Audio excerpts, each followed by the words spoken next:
पहाटे 4:30 वाजले असतील आणि आम्ही निघालो आहोत सिद्धिविनायकची काकड आरती अटेंड करायला. कॅब पकडली आणि आम्ही निघालो आहोत दादरला. चेंबूर टू दादर असा प्रवास केला.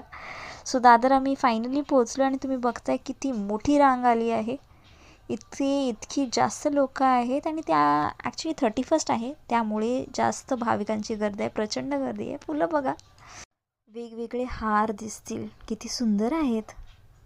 जशी रांग सुटली आम्ही ऑलमोस्ट पळून आत गेलो. आता कुठे समाधान मिळालं. ओम गणपतये नमो नमः. श्री सिद्धिविनायक नमो नमः.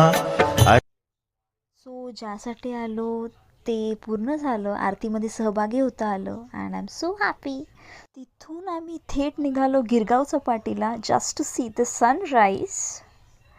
अजून सनराईज झालं नव्हतं, धुकं होती बट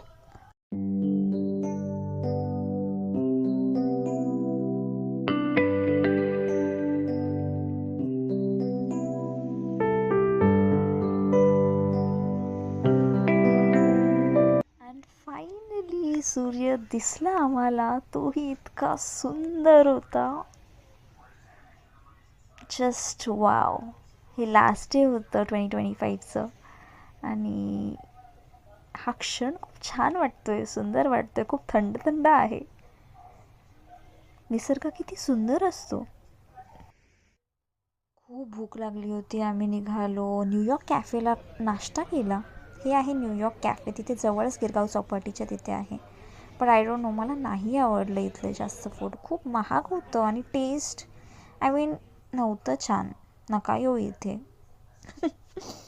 गिरगाव चौपाटीच्या जवळच आहे बाबुलनाथ मंदिर. शिवाचं असं खूप छान मंदिर आहे. आय मीन मी इथे शिवरात्रीला येते. आज दर्शन खूप सुंदर झालं कारण गर्दी काहीच नव्हती एवढ्या सकाळी.